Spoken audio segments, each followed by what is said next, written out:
Hello student. तो पिछले दो लेक्चर में हम लोग रेट ऑफ रिएक्शन को डिस्कस कर चुके थे और आज हम लोग शुरू करेंगे थर्ड लेक्चर।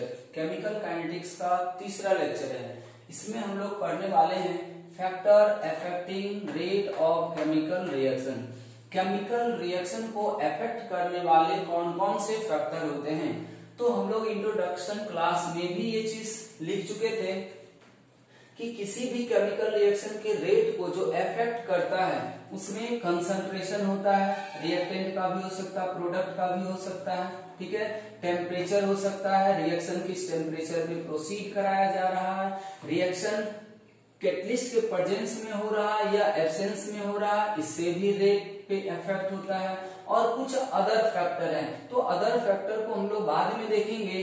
तो सबसे जो इम्पोर्टेंट है इसमें वो है टेम्परेचर और कंसंट्रेशन वाला। तो फिलहाल अभी जो हम लोग पढ़ने जा रहे हैं वो है effect of concentration on rate of reaction. लेकिन अब यहाँ पे देखें, कंसंट्रेशन के साथ साथ हम लोग यहाँ पे प्रेशर भी लिखे हैं और वॉल्यूम भी लिखे हैं। लेकिन ये भी ध्यान है वॉल्यूम किसका होता है, यहाँ पे कंटेनर का। अब सवाल आता है कि यहाँ कंटेनर कहाँ से आ रहा होगा।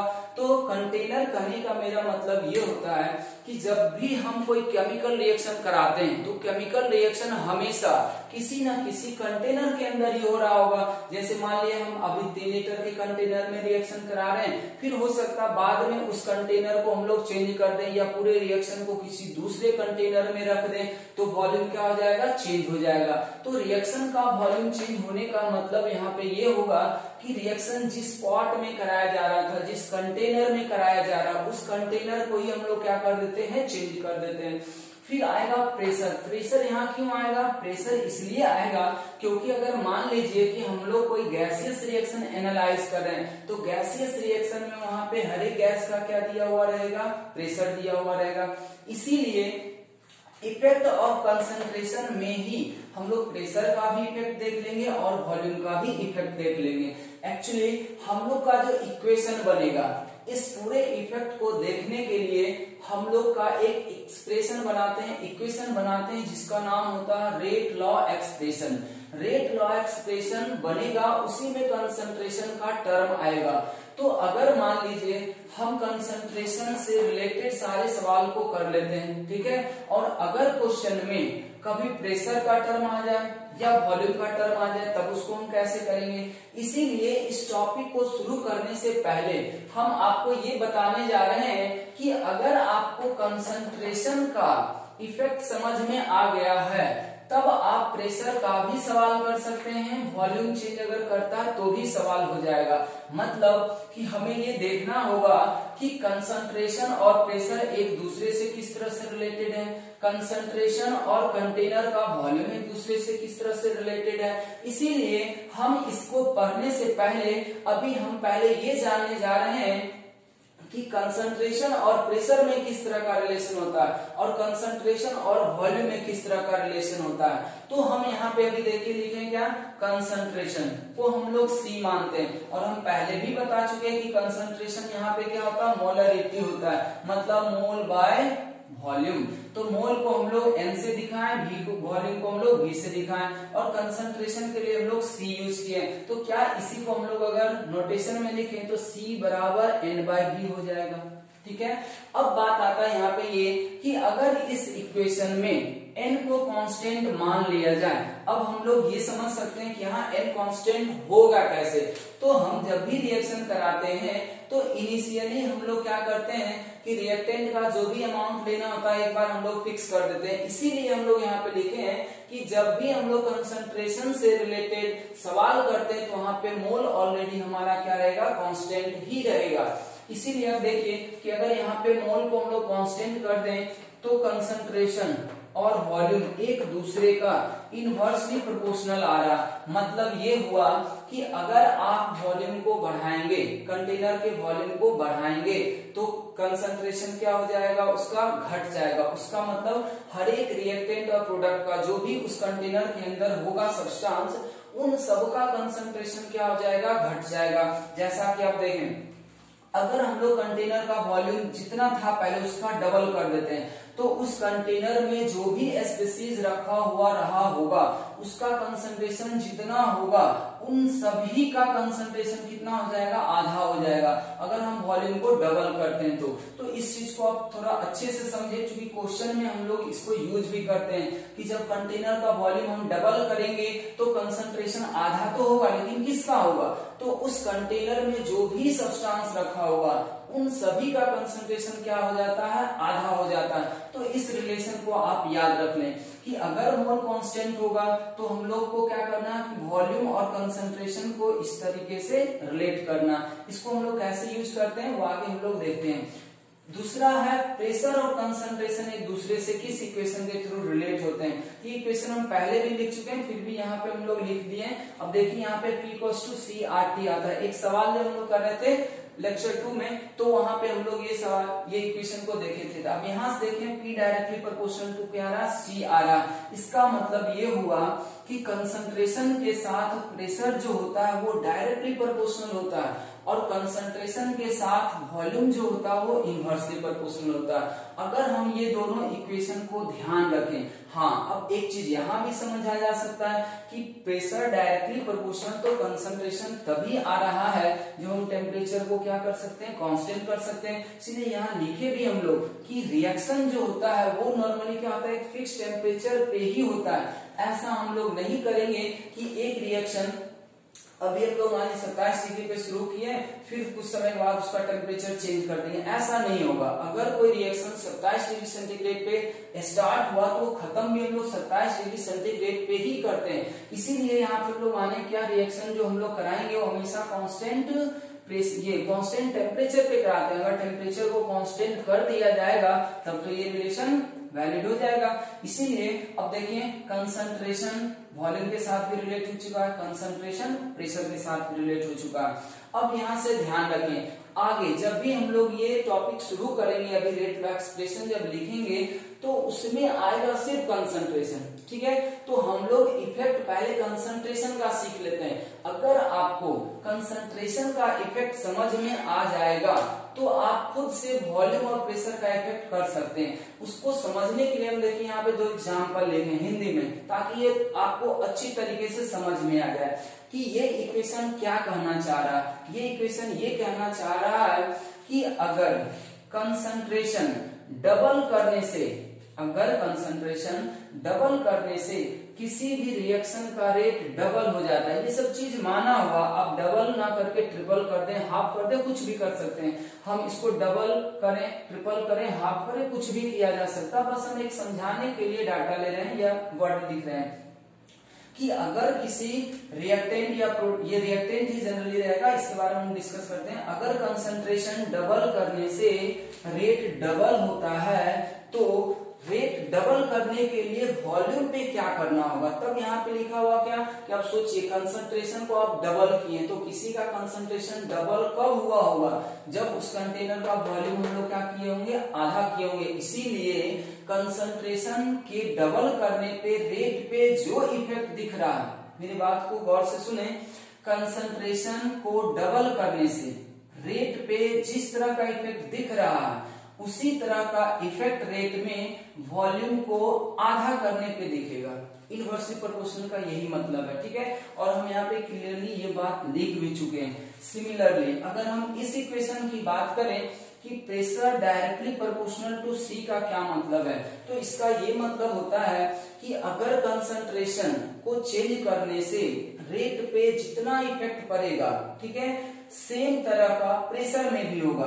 यहाँ पे क्या हम लोग देखें कि कंसंट्रेशन को अगर डबल करने से किसी रिएक्शन का रेट डबल हो रहा है, इसका मतलब है कि वहां पे प्रेशर को भी डबल करेंगे तो रिएक्शन का रेट डबल ही होगा। मतलब डबल रेट बढ़ाने के लिए हमको प्रेशर को भी क्या करना पड़ेगा, डबल ही करना पड़ेगा। तो सबसे पहले ये दोनों इक्वेशन का मीनिंग सबको क्लियर हो जाना चाहिए।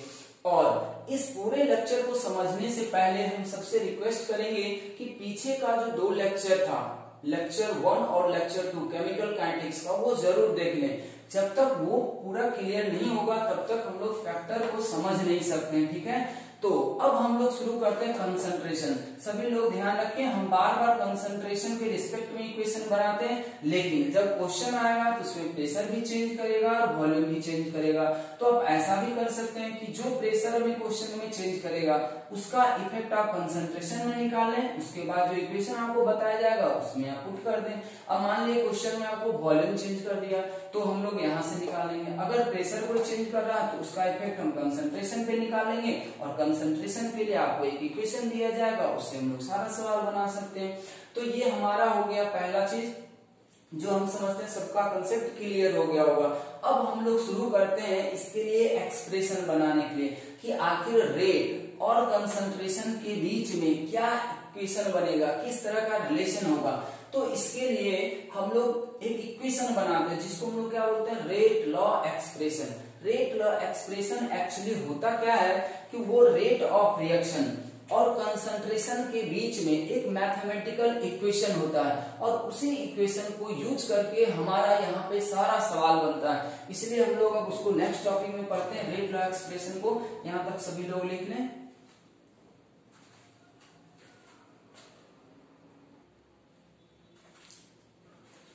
चलिए अब हम लोग RLE इक्वेशन बनाने के लिए सोचते हैं। अब देखिए यहाँ पे लिखा हुआ क्या है, कह रहा है क्या कि एक्चुअली ROR इज मतलब rate of reaction is found to be dependent on concentration in a very complicated manner. इस टर्म को ध्यान से देखें आप, ठीक है। कहता क्या है कि किसी भी रिएक्शन का जो रेट होता है, ठीक है, वो रिएक्टेंट ये रिएक्शन में इन्वॉल्व स्पीसीज के कंसंट्रेशन के साथ बहुत ही कॉम्प्लिकेटेड इक्वेशन के साथ होता है, ठीक है। और ये जो कॉम्प्लिकेशन है, ठीक है, ये जो रिलेशन है वो जैसे जैसे रिएक्शन आपका प्रोसीड करेगा वैसे वैसे वो चेंज भी हो सकता है या कंडीशन के साथ भी चेंज हो सकता है, ठीक है।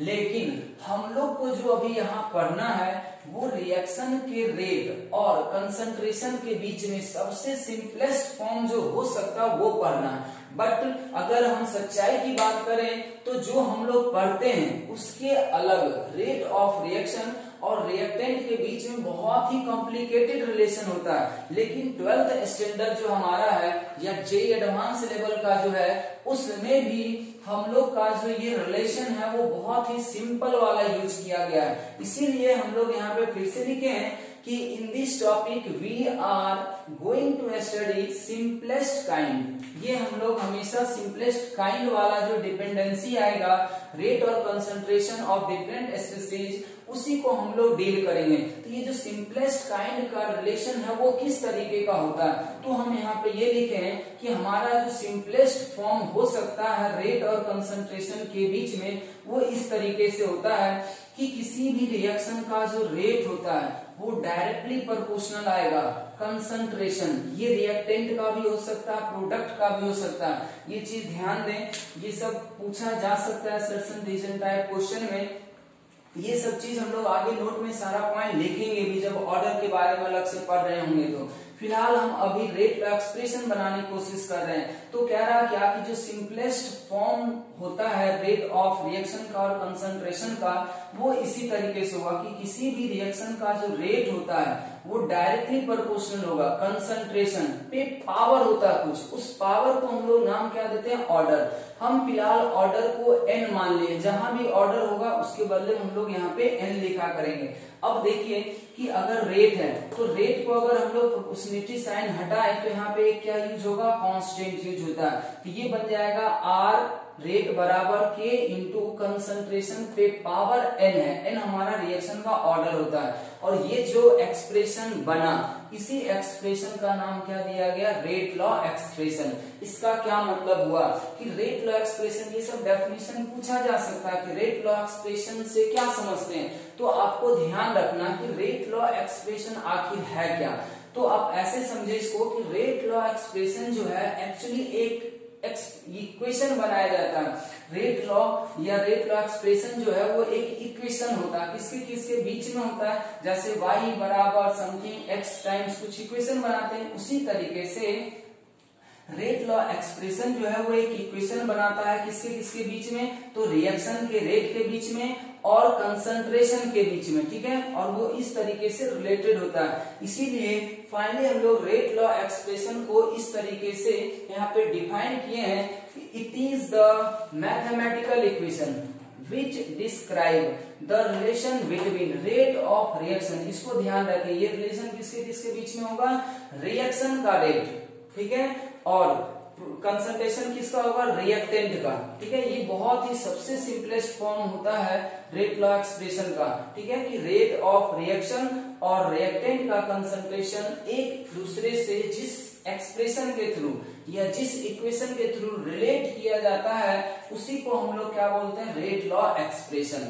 अब हमारा यहाँ से सब सवाल भी शुरू होता है, लेकिन सवाल बनाने से पहले हम लोग अभी इससे रिलेटेड पूरा थ्योरी समझ लेंगे, फिर हम लोग सवाल लास्ट में करते हैं। तो रेट लॉ एक्सप्रेशन अब सभी लोग को लिखने आ जाना चाहिए कि रेट लॉ एक्सप्रेशन किसी भी रिएक्शन के लिए अगर लिखने दिया जाए, इसका मतलब आपको ये समझना है कि आपको सीधा सीधा उस रिएक्शन का रेट और रिएक्टेंट में जो है उस स्पीशीज के कंसंट्रेशन के बीच में एक इक्वेशन बनाना है, और वो इक्वेशन इस तरीके से बनाना, रेट बराबर K into concentration of reactant पे पावर क्या होगा, उसका ऑर्डर होगा। इसको और हम लोग अच्छे से समझते हैं एग्जाम्पल के थ्रू, पहले इतना सभी लोग लिख लें।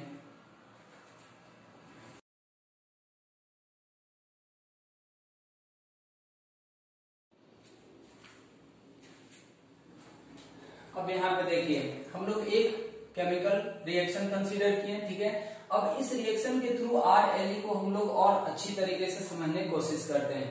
अब RLE अगर हम इस रिएक्शन के लिए लिखें, ठीक है, तो RLE का जो फॉर्मेट बताया गया है वो क्या होता है, रेट ऑफ रिएक्शन बराबर K इंटू कंसंट्रेशन पे पावर ऑर्डर। तो हम यहाँ पे इसी इक्वेशन के लिए ये चीज लिखने की कोशिश कर रहे हैं। अब जैसे देखिए इस रिएक्शन का RLE लिखना, तो RLE लिखने का मतलब ही है रेट बराबर K इंटू कंसंट्रेशन लेना किसका, रिएक्टेंट का, पे पावर कितना होना चाहिए, उसका ऑर्डर होना चाहिए, ठीक है।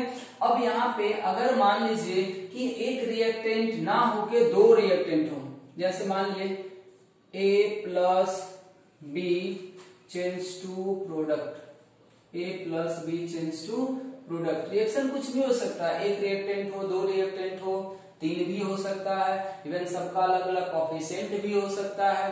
तो अभी फिलहाल हमारा फोकस ये होना चाहिए कि किसी भी रिएक्शन के लिए अगर रेट लॉ का एक्सप्रेशन लिखने देता तो वो हम कैसे लिखेंगे, रेट लॉ एक्सप्रेशन लिखने आना चाहिए सभी लोगों को। तो अब रेट लॉ एक्सप्रेशन देखिए यहाँ पे कैसे लिखेंगे, तो अगर कोई कहता है कि इस रिएक्शन का आप RLE लिखें, मतलब रेट लॉ एक्सप्रेशन लिखें, तो रेट लॉ एक्सप्रेशन का डेफिनेशन क्या बताया गया है कि किसी भी रिएक्शन का रेट लॉ एक्सप्रेशन लिखने का मीनिंग ये होता है कि उस रिएक्शन के रेट और कंसंट्रेशन ऑफ रिएक्टेंट के बीच में एक इक्वेशन बनाना, और वो इक्वेशन कैसे बनता है, तो R बराबर K लिख लें आप, जो कि रिएक्शन का रेट कांस्टेंट होगा। अब इसमें हम लोग क्या करते हैं, जितना रिएक्टेंट है हर एक रिएक्टेंट का कंसंट्रेशन लें आप, तो A रिएक्टेंट है तो इसका कंसंट्रेशन ले लिए, और इस कंसंट्रेशन पे पावर देना होगा। पावर हमारे पास नोन नहीं होता है, इसलिए हम अभी अपने मन से कुछ भी मान लेते हैं XYZ, जब तक कि ऑर्डर हमें पता नहीं हो। तो अभी क्वेश्चन में तो बोला नहीं गया है कि A का ऑर्डर क्या है, B का ऑर्डर क्या है, इसीलिए हम अभी इसको अननोन मानते हैं। फिर इसमें गुना करेंगे दूसरे रिएक्टेंट का कंसंट्रेशन पे पावर क्या करना होगा, Y, ठीक है, या आप कुछ अलग भी मान सकते हैं। तो किसी भी रिएक्शन के लिए अगर आपको रेट लॉ एक्सप्रेशन लिखने दिया जाए तो क्या सभी लोगों से हो जाएगा, ये बहुत ही सिंपल है लिखना। इसका फॉर्मेट बस याद रखें कि रेट लॉ एक्सप्रेशन लिखने का मतलब है कि रेट ऑफ रिएक्शन, जिसको हम R से दिखा रहे हैं, बराबर करना K इंटू जितना रिएक्शन में रिएक्टेंट है सभी के कंसंट्रेशन पे क्या करना है, एक अननोन पावर देना है, ठीक है। तो ये हमारा रेट लॉ एक्सप्रेशन हो जाएगा। अब यहाँ से देखिए कंफ्यूजन शुरू होना स्टार्ट हो जाएगा। अब हम लोग यहाँ भी रेट लिख रहे हैं और एक रेट का एक्सप्रेशन और था। अब देखें अगर हम इसमें लिखे तो ऐसा भी तो लिख सकता था इस रिएक्शन के लिए, R बराबर माइनस, इसको हम यहाँ समझाते हैं, R बराबर माइनस dA/dt बराबर माइनस dB/dt। ऐसा वाला भी तो एक इक्वेशन आ रहा था। अब देखें, अब कंफ्यूजन शुरू होगा कि अगर कभी रिएक्शन का रेट निकालने देगा तो आपको लगेगा कि इस इक्वेशन को यूज करें या इस इक्वेशन को यूज करें। तो पहले हम दोनों में बेसिक डिफरेंस समझा देते हैं आपको कि ये दोनों अलग अलग इक्वेशन है। अब जैसे देखें, जब इस इक्वेशन की हम बात करते थे, ये इक्वेशन में क्या है कि किसी भी रिएक्शन का रेट जो है उस रिएक्शन में इन्वॉल्व होने वाले स्पीशीज के रेट के साथ रिलेट किया गया है। ठीक है, तब हम लोग इस इक्वेशन को यूज करते हैं। अगर क्वेश्चन पढ़ने के बाद आपको ऐसा लग रहा हो कि रिएक्शन का रेट और स्पीशीज के रेट के बीच में कोई रिलेशन निकालना है या दिया हुआ है, तो आप ऑब्वियस अभी भी इस इक्वेशन का यूज करेंगे। लेकिन ये जो नया वाला इक्वेशन हम अभी पढ़ रहे हैं, रेट लॉ एक्सप्रेशन, इसमें क्या दिया हुआ है, इसमें हम लोग इस इक्वेशन को तब यूज करेंगे जब हमारे पास रिएक्शन का रेट निकालना हो और रिएक्टेंट का कंसंट्रेशन दिया हुआ रहना चाहिए, रिएक्टेंट के रिस्पेक्ट में ऑर्डर दिया हुआ रहना चाहिए। तो इसका निकाल ये भी इक्वेशन लगाने का कंसेप्ट जो है बहुत ही क्लियर है। ये इक्वेशन आप तभी यूज कर पाएंगे जब रिएक्टेंट के रिस्पेक्ट में आपको ऑर्डर पता होना चाहिए या निकालना पड़े, तभी हम लोग रिएक्शन का रेट निकाल सकते हैं। और दोनों में डिफरेंस भी है कि इसमें रेट और रेट के बीच रिलेशन होता है, रेट ऑफ रिएक्शन और रेट ऑफ स्पीशीज के बीच में होता है, जबकि इसमें रेट और कंसंट्रेशन के बीच में रिलेशन होता है। तो रेट का एक्सप्रेशन और RLE का एक्सप्रेशन दोनों ही अलग अलग है। ठीक है, तो ये बात हम समझते हैं, सबको क्लियर हो गया होगा। हम इसको अभी हटा ही दे रहे हैं क्योंकि हम लोग अभी फोकस कर रहे हैं रेट लॉ एक्सप्रेशन पे। तो अब हम समझते हैं कि किसी भी तरीके का रिएक्शन अगर आपको मिले तो आप उसका रेट लॉ एक्सप्रेशन आराम से लिख सकते हैं। अब जैसे देखिए कि जब हम किसी भी रिएक्शन का रेट लॉ का एक्सप्रेशन लिखते हैं तो उसमें कौन कौन सा क्वांटिटी इन्वॉल्व होता है। जैसे देखिए इसमें R है, तो R हमारे लिए क्या हो जाएगा, रेट ऑफ रिएक्शन। ठीक है, इसमें एक K आया है, ये K क्या है, इसको हम लोग बोलते हैं रेट कांस्टेंट या वेलोसिटी कांस्टेंट, या इसको स्पीड कांस्टेंट भी बोला जा सकता है, या इसको हम लोग बोलते हैं स्पेसिफिक रेट। ठीक है, स्पेसिफिक रेट भी इसको बोल सकते हैं रिएक्शन का। और ये जो N है वो क्या होता है, ऑर्डर ऑफ रिएक्शन होता है।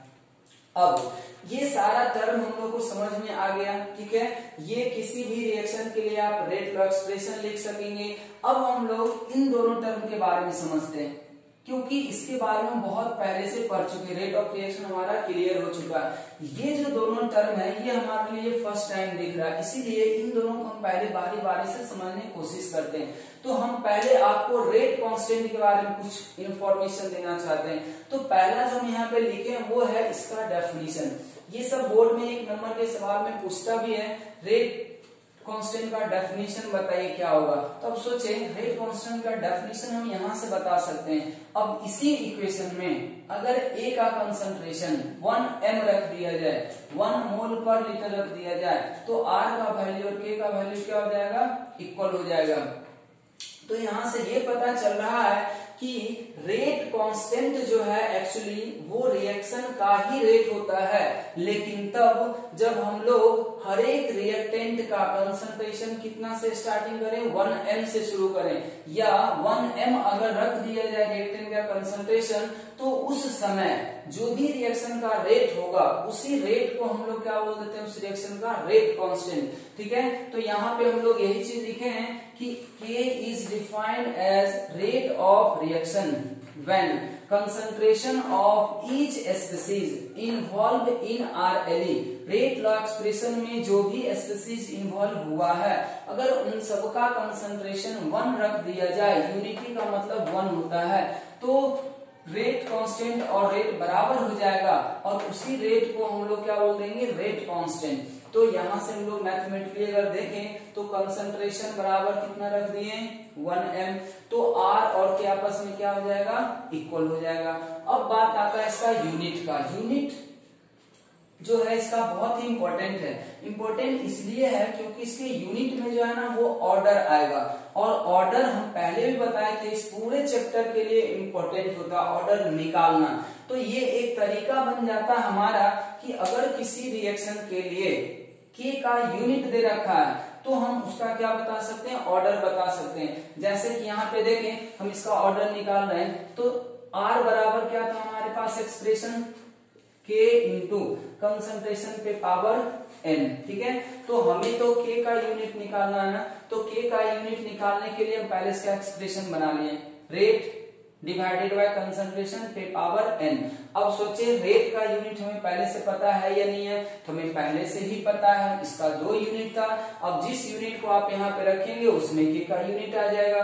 फिलहाल हम यहाँ पे मोल पर लीटर वाला यूनिट यूज कर रहे हैं, तो रेट बराबर मोल पर लीटर इनटू क्या होता था, टाइम इनवर्स। अब यहाँ देखिए क्या है, कंसंट्रेशन, तो कंसंट्रेशन का यूनिट क्या था, मोल पर लीटर पे पावर कितना हो जाएगा, N। अब देखिए ये भी मोल पर लीटर, ये भी मोल पर लीटर, तो इन दोनों का बेस क्या हो गया, सेम हो गया। बेस अगर सेम हो गया तो पावर क्या हो जाएगा, घट जाएगा, तो 1 में घट जाएगा N, तो ये क्या हो जाएगा, मोल पर लीटर पे पावर 1 माइनस N इंटू फिर वापस क्या रह जाएगा, टाइम इनवर्स। और इस एक्सप्रेशन में ये जनरल एक्सप्रेशन है, यूनिट ऑफ K का ये जनरल एक्सप्रेशन है। इसमें जो N है वो पूरे रिएक्शन का ऑर्डर होता है, क्या है ये, पूरे रिएक्शन का ऑर्डर है। पूरे रिएक्शन का ऑर्डर हम कैसे निकालेंगे, वो जब हम N के बारे में पढ़ेंगे, ऑर्डर के बारे में पढ़ेंगे, तब इसके बारे में वहां पे हम डिटेल से जानकारी लेंगे। फिलहाल ये फॉर्मूला सबको याद हो जाना चाहिए। इसके ऊपर हम लिखेंगे REM, इसको याद रखना है, रिमेम्बर रखना है, इसको रिमेम्बर करना है इसको, कि रेट कांस्टेंट का यूनिट क्या होगा, तो मोल पर लीटर पे power 1 minus N into time inverse. अब इसका यूज कहाँ पे करेंगे, अगर हम इसको याद रखें तो अगर कहता है कि फर्स्ट ऑर्डर का रिएक्शन है, तो फर्स्ट ऑर्डर रिएक्शन के लिए हम रेट कांस्टेंट का यूनिट बता सकते हैं। ऑर्डर कितना बोला रिएक्शन का, 1, ठीक है, तो 1 माइनस 1 0। अब किसी के ऊपर 0 पावर बन जाए तो वो क्वांटिटी हो जाएगा खत्म, मतलब 1 बन जाता है, तो बच जाएगा सिर्फ क्या, टाइम इनवर्स। अगर मान लीजिए कोई कहता है ऑर्डर 0 है, 0 ऑर्डर भी हो सकता है, नेगेटिव होता है, पॉजिटिव होता है, फ्रैक्शन होता है, वो सारा बात हम लोग ऑर्डर में पढ़ेंगे। फिलहाल हम बोल रहे हैं कि आपको 0 ऑर्डर रिएक्शन है, तो इनका वैल्यू 0 पुट कर दें, तो ये आ जाएगा मोल पर लीटर टाइम इनवर्स। मतलब कि उस समय रेट कांस्टेंट का यूनिट और रेट का यूनिट दोनों क्या हो जाएगा, सेम हो जाएगा। वो आप एक्सप्रेशन से देख सकते हैं, यहाँ भी आप 0 पुट कर दें तो R बराबर क्या हो जाएगा। तो इस तरीके से हम लोग इसको यूज करते हैं। नेक्स्ट क्या हो सकता है इसमें, कि अगर किसी रिएक्शन के लिए रेट कांस्टेंट का यूनिट दे रखा हो तो भी हम क्या कर सकते हैं, उस रिएक्शन का ऑर्डर निकाल सकते हैं, ठीक है। तो इसके लिए हम एक क्वेश्चन दे रहे हैं, आप इसको यूज करके ऑर्डर बता सकते हैं। फिलहाल आप लोग इतना पहले लिख लें।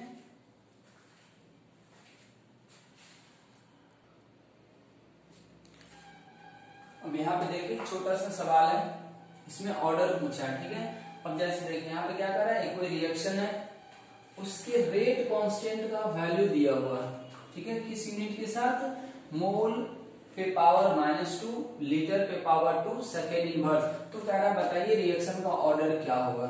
अभी हम थोड़ा देर पहले यही बात कर रहे थे कि अगर किसी भी रिएक्शन के रेट कांस्टेंट का वैल्यू दे दे या यूनिट पता हो तो हम उस यूनिट को देख के ऑर्डर बता सकते हैं। अब हम कैसे लिखेंगे, तो अब बताना है क्या, इसका ऑर्डर। तो हम क्या करेंगे, इसको पहले जो हमारा फॉर्मूला उसमें चेंज कर लें इसको।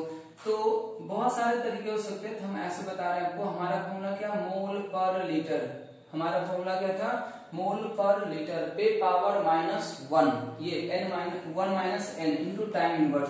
तो हम इस फॉर्मूले को भी पहले मोल पर लीटर पे समथिंग पावर ले जाना चाहते हैं। अब सोचिए कि अगर हम यहाँ मोल पर लीटर लिख दिए तो अब इसके ऊपर कितना पावर दिया जाए ताकि इसको हम सॉल्व करें तो ऐसा दिख जाए। मेरे समझ से लग रहा है यहाँ पे -2 देना चाहिए, ठीक है, इंटू क्या हो जाएगा, सेकेंड इनवर्स। ये आ गया, इसको हम थोड़े से कन्वर्ट कर लिए। अब हमारा जो था यूनिट वो हम लोग क्या जानते हैं, मोल पर लीटर पे power 1 minus n into time inverse, ठीक है। अब इससे उसको कंपेयर कर दें आप, टाइम की जगह पे क्या दिया हुआ, सेकेंड, तो सेकेंड इनवर्स। देखिए मोल पर लीटर, मोल पर लीटर, यहाँ दिया 1 माइनस n और वहां दिया हुआ -2, इसका मतलब ये दोनों आपस में क्या हो जाएगा, इक्वल हो जाएगा। तो हम बस देयरफॉर 1 माइनस n बराबर -2, तो n बराबर कितना हो जाएगा, 3, ये उधर जाएगा ये इधर। इसका मतलब कि ये जो है वो थर्ड ऑर्डर रिएक्शन है। ये क्या है? थर्ड ऑर्डर का रिएक्शन रहा होगा। ठीक है, कोई ऐसे भी कर सकता है, नहीं तो कोई डायरेक्ट अगर याद रखना चाहे तब देखिए इसको अगर आप मल्टीप्लाई कर दें, इसको मल्टीप्लाई कर दें, बहुत सारा तरीका आपको सीधा सोल्व करना है। इसको किया जाएगा मोल पे पावर कितना 1 माइनस एन इंटू लीटर पे पावर कितना n minus 1 into time inverse. कोई इसको सॉल्व करके लिखेगा, ऐसे भी लिखेगा। तो अब या तो मोल के पावर को याद रखें या तो लीटर के पावर को याद रखें, आपको जो सहूलियत हो उसको याद रख सकते हैं। तो अगर मान लिया जाए कि कोई लिखता है कि मोल पे पावर 1 माइनस एन होता है, तो इसमें देखिए मोल पे पावर कितना दिया था -2 दिया हुआ था, तो भी हम यहाँ से ही करते कि 1 माइनस एन, और यहाँ पे देखिए कितना है -2। ठीक है, तो मोल पे पावर 1 माइनस एन और यहाँ पे मोल पे पावर -2, तो 1 माइनस एन बराबर कितना करते -2, तो भी आंसर वही आता। ठीक है, तो अगर हमें किसी भी रिएक्शन के रेट कांस्टेंट का यूनिट पता चल जाता है तो उस यूनिट से हम रिएक्शन के ऑर्डर के बारे में पता कर सकते हैं। अब यहाँ पे हम कुछ ऑर्डर लिखे हैं और उसका यूनिट लिखा हुआ, इसी फॉर्मूले को सॉल्व करके ये सारा चीज आप लिख सकते हैं। ठीक है, तो ये रेट कांस्टेंट के बारे में हो गया। रेट कांस्टेंट के बारे में एक दो पॉइंट और होता है जो हम लोग आगे इसको पढ़ते हैं, जैसा कि हम यहाँ पे अगर बात करें कि रिएक्शन का टेम्परेचर कांस्टेंट रखेंगे तो रेट कांस्टेंट का वैल्यू सेम रहेगा। कंसंट्रेशन वगैरह चेंज करने से रेट कांस्टेंट चेंज नहीं होते हैं, लेकिन टेम्परेचर चेंज करेंगे रिएक्शन का तो चेंज हो जाएगा। दूसरा, कोएफिशिएंट भी चेंज करने से रेट कांस्टेंट का वैल्यू चेंज होता है। ये सब चीज हम लोग आगे देखेंगे। फिलहाल हम समझते हैं कि रिएक्शन के ये रेट लॉ एक्सप्रेशन समझ में आ गया होगा। रेट लॉ एक्सप्रेशन में इन्वॉल्व होने वाला है क्वांटिटी था रेट कांस्टेंट और ऑर्डर। तो रेट कांस्टेंट के बारे में हम लोग समझ चुके हैं, अब बच रहा ऑर्डर। तो अब हम लोग अगला जो पढ़ने वाले हैं वो ऑर्डर ऑफ रिएक्शन के बारे में ही पढ़ते हैं। सभी लोग इतना लिख लें पहले।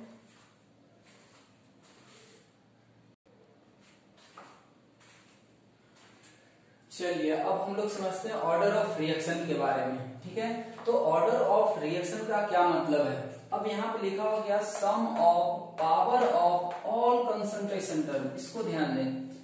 सम of power of all concentration term appearing in the rate law expression, ठीक है, इज नोन एज ऑर्डर। मतलब कि अगर हमारे पास कोई रिएक्शन दिया हुआ है और उस रिएक्शन का रेट लॉ एक्सप्रेशन अगर हमें पता है, जब तक रेट लॉ एक्सप्रेशन नहीं पता होगा तब तक आप इस मेथड से ऑर्डर नहीं बता सकते हैं। तो इसीलिए हम यहाँ पे कंसीडर किए हैं एक रिएक्शन जिसमें 3 रिएक्टेंट है और इस रिएक्शन के लिए रेट लॉ एक्सप्रेशन ऐसा मान लिए हैं कि अगर मान लीजिए कि इस रिएक्शन के लिए रेट लॉ एक्सप्रेशन ऐसा एक्सपेरिमेंटली डिटरमाइन होता हो, ये कहां से लिखाएगा, ये बाय एक्सपेरिमेंट हमें पता चला होगा, बाय एक्सपेरिमेंट। ये अगर हमें बाय एक्सपेरिमेंट पता चला हो कि अगर इस रिएक्शन के लिए रेट लॉ एक्सप्रेशन ऐसा आ रहा है, तब हम लोग अब इस रिएक्शन का ऑर्डर बता सकते हैं। कैसे बता सकते हैं, तो ऑर्डर बताने के लिए क्या बताया गया कि रेट लॉ एक्सप्रेशन में जितना भी कंसंट्रेशन टर्म पे पावर दिया हुआ उन सब का सम निकाल दें तो आपको रिएक्शन का ऑर्डर मिल जाएगा। इसीलिए हम वापस यहाँ भी देखें क्या लिखे कि के रेट कांस्टेंट होगा, आर के बारे में पता ही है कि वो इक्वेशन ये रिएक्शन का रेट ऑफ रिएक्शन होगा। फिर देखिए पी को सिर्फ क्या बोल सकते हैं, order with respect to reactant A. P जो है वो सिर्फ ए का ऑर्डर कहलाएगा। सिमिलरली क्यू जो है वो सिर्फ रिएक्टेंट बी का ऑर्डर कहलाएगा। एस जो है वो रिएक्टेंट सी का ऑर्डर कहलाएगा। लेकिन अगर आपको पूरे रिएक्शन का ऑर्डर बताना है तब पूरे रिएक्शन का ऑर्डर क्या होगा, इन सभी का सम निकालना, P plus Q plus S करना। ठीक है, तो हम समझते हैं किसी भी रिएक्शन का अगर रेट लॉ एक्सप्रेशन आपको दिया हुआ रहे और अगर आपको ऑर्डर निकालना हो तब हम लोग क्या कर सकते हैं, सीधा सीधा जो भी स्पीसीज इन्वॉल्व है उसके कंसंट्रेशन पे जो पावर है उसको हम लोग क्या करते हैं, जोड़ देते हैं। लेकिन इसमें भी थोड़ा बहुत ट्विस्ट आएगा सवालों में। अब होता क्या है एक्चुअली कि अगर कभी भी रिएक्शन दिया हुआ रहे, उसका रेट लॉ दिया हुआ रहे और आपसे पूछेगा ऑर्डर, तो हम जितना बताए अभी तक अगर उससे निकालेंगे तो बहुत सारे क्वेश्चन का आंसर मिल जाएगा और कुछ ऐसे सवाल हैं जिसका आंसर नहीं मिलेगा। तो क्या हम गलत पढ़ रहे हैं? नहीं, गलत नहीं पढ़ रहे, बल्कि इसमें एक चीज और बचा हुआ है जो हमें आगे समझना होगा। एक्चुअली होता क्या है कि अगर इसी में जो रिएक्टेंट होगा अगर उसी में मान लीजिए कोई एक्सेस अमाउंट में हो जाए, तो एक्सेस अमाउंट में होने से क्या होता है कि उस स्पीसीज के कंसंट्रेशन को चेंज करने की वजह से रेट में इफेक्ट ही नहीं दिखता है। इसीलिए उस समय हम लोग क्या करेंगे, उसके कंसंट्रेशन पे जो पावर होगा उसको हम लोग नहीं जोड़ते हैं। तो अब ये हमें कैसे पता चलेगा कि एक्सेस है या नहीं है? तो ये क्वेश्चन में भी लिखा हुआ रहेगा, नहीं तो आपको कभी कभी बात समझना पड़ेगा वो कहीं सॉल्वेंट तो नहीं है। ठीक है, तो खैर ये बात आप याद रखें कि हमेशा ये नहीं होगा कि किसी रिएक्शन का रेट लॉ एक्सप्रेशन दे दे और सबका पावर भी दिया हुआ आप जोड़ दें ऑर्डर आ जाए। 1 से 2% सवाल में ये चीज आपको देखने को मिलेगा कि आंसर नहीं मिलता। तो उसका रीजन होता है कि अगर मान लीजिए वो कैटलिस्ट होगा तो हम लोग जोड़ देंगे, तो कैटलिस्ट के कारण भी नहीं आ पाएगा। तो वो चीज हम आगे करेंगे। फिलहाल आप सिंपल वे में अगर जाने तो इतना भी याद रखें कि अगर रेट लॉ एक्सप्रेशन पता है तो हम पावर को अगर ऐड कर देंगे पूरे रिएक्शन का ऑर्डर हमें मिल जाएगा। 1-2% केस में नहीं मिलेगा, उसके लिए हम लोग को आगे और पढ़ना होगा। तो वो बात हम आगे लिखेंगे भी, आप इसको याद रखें अभी से। अब यहाँ पे हम ऑर्डर के रिस्पेक्ट में 2 और पॉइंट लिखे। कह रहे हैं क्या कि किसी भी रिएक्शन का जो ऑर्डर होता है ना वो एक्सपेरिमेंट से पता चलता। आप किसी रिएक्शन को देख के नहीं बता सकते हैं कि इस रिएक्शन का ऑर्डर क्या है। ठीक है, तो इसलिए क्वेश्चन जब हम लोग करते हैं तो उस समय या तो क्वेश्चन में उस रिएक्शन का ऑर्डर दिया हुआ रहता है या फिर कुछ ऐसा डाटा देगा, ऐसा इंफॉर्मेशन देगा जिसके सहारे हम लोग निकाल सकते हैं। अब इंफॉर्मेशन क्या क्या हो सकता है, तो एक इंफॉर्मेशन आपको सिखा चुके हैं, वो क्या है, रिएक्शन का रेट कांस्टेंट का यूनिट। ये भी एक इंफॉर्मेशन है कि अगर किसी रिएक्शन के रेट कांस्टेंट का यूनिट दे दे तब भी हम उसे निकाल सकते हैं। दूसरा कि उसका फिर ग्राफिकल मेथड भी होता है। आगे हम लोग का एक टॉपिक भी आएगा डिटर्मिनेशन का, तो उसमें हम लोग इंफॉर्मेशन के बारे में डिटेल से पढ़ेंगे कि आखिर किस किस इंफॉर्मेशन से हम लोग रिएक्शन के ऑर्डर को निकाल सकते हैं। तो फिलहाल ये पॉइंट हम समझते हैं, सबको क्लियर हो गया होगा कि एक्सपेरिमेंटल होता है, ये वैल्यू रिएक्शन में दिया हुआ रहेगा, अगर नहीं दिया हुआ है तो कुछ ना कुछ डाटा देगा जिससे हम लोग को निकालना पड़ेगा। दूसरा बात यह है कि ऑर्डर किसी का भी निगेटिव भी हो सकता है, जीरो भी हो सकता है, इवन फ्रैक्शन भी हो सकता है। ये ऑर्डर के बारे में मेन चीज था। अब ऑर्डर और रेट कांस्टेंट से रिलेटेड 3-4 पॉइंट्स हैं, उसको हम लोग लिख लेते हैं पहले। और वो बहुत इंपॉर्टेंट पॉइंट, उसमें 1-2 पॉइंट तो बहुत इंपॉर्टेंट है। जैसा कि हम बोल भी चुके हैं कि रेट कांस्टेंट जो होता है वो टेम्परेचर पे भी डिपेंड करेगा और रिएक्शन के कोएफिशिएंट के साथ भी वो वैरी करता है। तो सारा चीज अभी हम लोग देखते हैं, तो हम लोग के लिए अब वो पॉइंट्स बहुत इंपॉर्टेंट होगा और जो जो पॉइंट हमें क्वेश्चन में लगाना पड़ेगा वो हम वहां भी आपको बोलेंगे कि याद रखना। फिलहाल इसको जल्दी से इसको लिखें, फिर वो पॉइंट्स हम डिस्कस करते हैं।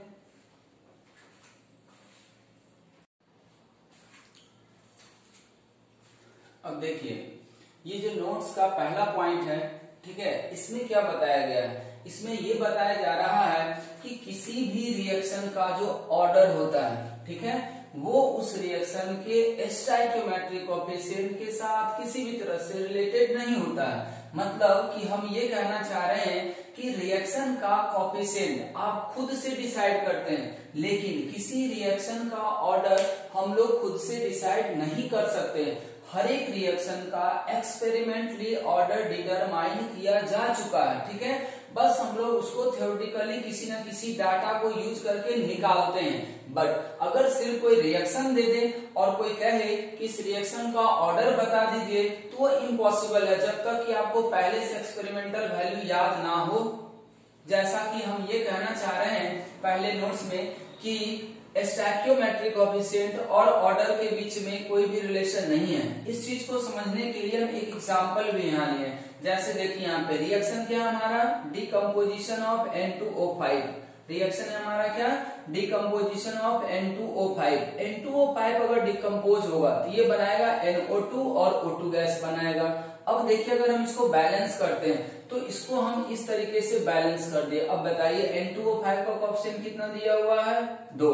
लेकिन अगर इसी रिएक्शन में आपसे कोई पूछे कि N2O5 का जो डिकम्पोजिशन होता है उसमें N2O5 का ऑर्डर क्या है या उस पूरे रिएक्शन का ऑर्डर क्या है, तो ये हम इसके रेट लॉ के एक्सप्रेशन से देख रहे हैं। ये रेट लॉ का जो एक्सप्रेशन है वो एक्सपेरिमेंटली डिटरमाइन किया जा चुका है, वो कोई हम अपने मन से नहीं लिख रहे, ठीक है, ये ऐसा ही होता है हमेशा।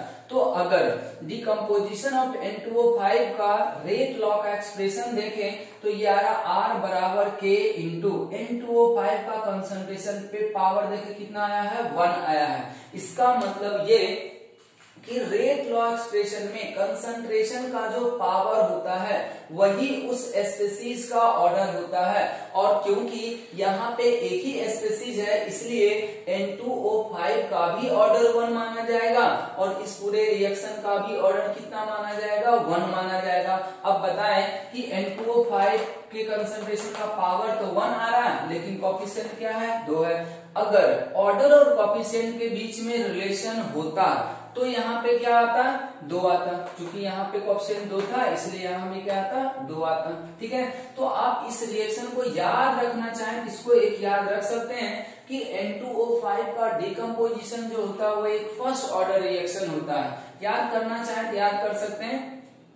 अब दूसरा जो पॉइंट देखिए लिखा गया वो ये लिखा जा रहा कि ऑर्डर जो है वो हमेशा एक्सपेरिमेंटली डिटरमाइंड होता है। ऑर्डर हमेशा क्या होता है, एक्सपेरिमेंटली डिटरमाइंड होता है और ये एक रिएक्शन के लिए फिक्स होता है। अब देखिए एक रिएक्शन के लिए फिक्स होने का क्या मतलब है, हम वापस फिर से उसी रिएक्शन को लाएं। ठीक है, ये भी क्या है, डिकम्पोजिशन ऑफ N2O5, ये भी रिएक्शन क्या है, डिकम्पोजिशन ऑफ N2O5। अब इसको हम लोग देखिए क्या किए, इसको इस तरीके से बैलेंस किए और इसको इस तरीके से बैलेंस किए, मतलब इसी में हम लोग क्या कर रहे हैं, 2 से डिवाइड कर दे रहे हैं। अगर आपको कोई ऐसा सवाल पूछे कि इस रिएक्शन का ऑर्डर अगर 1 है तो बताएं इस रिएक्शन का ऑर्डर कितना होगा, तो हम बिना कुछ सोचे बोलेंगे 1 होगा। क्यों 1 होगा, क्योंकि यह ऑर्डर का प्रॉपर्टी है कि किसी भी रिएक्शन का ऑर्डर फिक्स्ड होता है, चाहे उसका स्टोइकियोमेट्रिक कोएफिशिएंट किसी भी तरीके से क्यों ना लिखा जाए।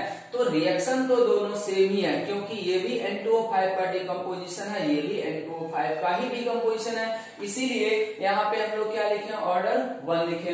तो हम समझते हैं ये दोनों पॉइंट्स क्लियर हो गया होगा। ये सब पॉइंट ध्यान भी रखें, ये सब यूज भी होता है। तीसरा जो पॉइंट बताया जा रहा है, तीसरा पॉइंट ये बताया जा रहा है कि जैसा कि हम लोग रेट लॉ एक्सप्रेशन लिखने भी सीखा और ये बात हम बोल भी रहे थे पिछले लेक्चर में कि हम लोग कैसे कैसे लिखते हैं। ठीक है, तो रेट लॉ एक्सप्रेशन में जनरली, ठीक है, जनरली रिएक्टेंट आएंगे, बट ये कंपलसरी भी नहीं है कि हमेशा रिएक्टेंट ही हो। रिएक्टेंट के अलावे इसमें क्या आ सकते हैं, रिएक्शन में जो कैटलिस्ट यूज हो रहा है वो भी आ सकता है और प्रोडक्ट भी आ सकते हैं। ठीक है, इसके लिए भी हम यहाँ पे क्या कर रहे हैं, 2 एक्सप्रेशन ले रहे हैं। ठीक है, 2 एक्सप्रेशन ले रहे हैं। जैसा देखिए पहला है ओजोन, ठीक है, ये टूटता है O2 में। अब ये एक कॉम्प्लेक्स रिएक्शन होता है, इसके बारे में भी हम अलग से पढ़ेंगे। तो इस रिएक्शन का जब एक्सपेरिमेंटली रेट डिटरमाइन किया गया तब देखा गया कि इसका रेट लॉ एक्सप्रेशन ऐसा आ रहा था। अब सोचे कि रेट लॉ एक्सप्रेशन में क्या है, K O3 पे पावर 2, O2 पे पावर कितना दिया हो, 1। अब सोचे कि अगर आपको हम कहते जितना आपको अभी सिखाया गया है उसके अनुसार आपसे कहा जाता कि इस रिएक्शन का रेट लॉ का एक्सप्रेशन लिखें, तो अब क्या लिखते हैं, R बराबर K into concentration of O3 तो लिखते ही लिखते, पे पावर हम लोग कितना देते, अननोन देते। अब कोई यहाँ पे ये जनरलाइज ना करें कि यहाँ तो 2 है इसलिए ये 2 आ रहा है, ये बाय चांस आ रहा है। ठीक है, ये जरूरी नहीं है कि यहाँ 2 कोएफिशिएंट है इसलिए यहाँ पे 2 आया, ये एक बाय चांस आपको दिख रहा है। इसलिए हम लोग बोले हैं पहले पॉइंट में कि ऑर्डर और कोएफिशिएंट के बीच किसी भी तरह का रिलेशन नहीं होता है। अब यहाँ पे देखिए O2 इस रिएक्शन का प्रोडक्ट है, तो प्रोडक्ट भी यहाँ पे देखिए क्या आया है, रेट लॉ के एक्सप्रेशन में आया। इसलिए ये बात ध्यान रखें, इसको याद भी रखना हमें ये इंपॉर्टेंट पॉइंट है हमारे लिए कि जनरली तो रेट लॉ एक्सप्रेशन में रिएक्टेंट ही आएंगे, बट ये जरूरी भी नहीं है, इसके अलावे कैटलिस्ट भी आ सकते हैं, प्रोडक्ट भी आ सकते हैं। रेट लॉ एक्सप्रेशन में क्या नहीं आएगा कभी भी, तो वो है रिएक्शन का इंटरमीडिएट। इसको हम लोग मैकेनिज्म जब समझेंगे, लास्ट वाला जो पार्ट है उसमें ये सब चीज और अच्छे से आपको क्लियर होगा। आप अभी फिलहाल यहाँ पे इतना याद रख सकते हैं कि किसी भी रिएक्शन का, चाहे वो कॉम्प्लेक्स रिएक्शन हो या फिर सिंपल रिएक्शन हो, ठीक है, अगर हम लोग रेट लॉ का एक्सप्रेशन लिखते हैं तो उसके रेट लॉ के एक्सप्रेशन में रिएक्टेंट आ जाए, प्रोडक्ट आ सकता है, कैटलिस्ट भी बना सकता है, लेकिन रिएक्शन इंटरमीडिएट कभी भी नहीं आएगा। तो हम लोग बात करते हैं रिएक्टेंट का। रिएक्टेंट के लिए तो हम लोग बहुत सारा एग्जांपल और भी देख सकते हैं। इसमें प्रोडक्ट भी आया है, इसलिए हम एक एग्जांपल दें आपको कि ये ऐसा रिएक्शन है ओजोनाइसिस का डिकम्पोजिशन, जिसमें प्रोडक्ट भी इसके रेट लॉ में शामिल होता है। अब कैटलिस्ट की बात आता है, कैटलिस्ट के लिए भी हम एक इक्वेशन आपको दिखा रहे हैं। जब हम लोग SO2 और O2 को मिला के SO3 बनाते हैं, ठीक है, तब यहाँ पे हम लोग NO कैटलिस्ट का यूज करते हैं। तब इसमें देखा गया ये कि जब इस रिएक्शन का रेट लॉ एक्सप्रेशन निकाला गया एक्सपेरिमेंटली, तो इसका रेट लॉ एक्सप्रेशन ऐसा आ रहा था। अब बताएं कि इसके रेट लॉ के एक्सप्रेशन में क्या इन्वॉल्व हुआ, O2, तो O2 कहीं पे क्या है, रिएक्टेंट में है। अब देखिए SO2 रिएक्टेंट है, लेकिन SO2 कहीं आया ही नहीं है, ठीक है। SO3 है प्रोडक्ट, तो प्रोडक्ट इसमें नहीं आ रहा, लेकिन इसमें एक क्या रहा, NO। NO क्या है इस रिएक्शन का, कैटलिस्ट। तो यहाँ पे देखिए K आ गया, रिएक्टेंट भी एक आ चुका। अब ये भी यहाँ से पता चल रहा कि सारा रिएक्टेंट आ जाए ये भी जरूरी नहीं है, लेकिन रिएक्टेंट इन्वॉल्व होगा, ठीक है। और इसमें क्या आ रहा, कैटलिस्ट आ रहा, ठीक है। तो ये पॉइंट भी हमें याद रखना है और ये बहुत इंपॉर्टेंट पॉइंट है। जनरली हम लोग यही देखते हैं कि बुक में भी जनरली आपको यही लिखा हुआ रहता है, ठीक है, लेकिन ये बात भी ध्यान रखना है हमें कि बहुत सारे ऐसे रिएक्शन है जिसमें ये एविडेंस मिला है एक्सपेरिमेंटली, उसमें प्रोडक्ट भी आ सकता है, कैटलिस्ट भी आ सकता है। तो ये जनरल बात जो है हमारा वो हमेशा सही नहीं होता, जनरली हो सकता है रिएक्टेंट, लेकिन सिर्फ रिएक्टेंट हो ये जरूरी नहीं है। अब आता है हमारा चौथा पॉइंट। चौथा पॉइंट के बारे में हम पहले भी पढ़ चुके हैं, फिर भी हम यहाँ पे इसको एक साथ लिख रहे हैं। ये बात आपको पहले भी बताया जा चुका है और एक सवाल के थ्रू हम इसको समझा भी चुके हैं। यहाँ पे क्या देखिए लिखा गया, कह रहा है क्या कि on changing stoichiometric coefficient of the reaction, ठीक है, rate of reaction and rate constant changes. ये बहुत इंपॉर्टेंट पॉइंट है, ये तो सवाल आएगा भी आपको कि एक रिएक्शन जैसे ये है ना, इसका रेट लॉ दे दिया, इसका रेट कांस्टेंट दे देगा, फिर कहेगा बताइए इस रिएक्शन का रेट कांस्टेंट क्या होगा। तो आप देखेंगे कि एक दूसरे के साथ ये रिलेट होगा और अलग अलग आएगा। शायद इसके लिए भी हम एक छोटा सा सवाल कर चुके थे, फिर भी आगे हम एक और सवाल इसके ऊपर करेंगे। तो ये ध्यान रहे हमेशा कि किसी भी रिएक्शन का अगर स्टोइकियोमेट्रिक कोएफिशिएंट चेंज करते हैं तो क्या क्या चीज चेंज होगा, क्या क्या चीज चेंज नहीं होगा। तो नहीं होने वाले में क्या आ जाएगा, पहला रेट ऑफ, ये ऑर्डर ऑफ रिएक्शन, उस रिएक्शन का ऑर्डर चेंज नहीं होगा।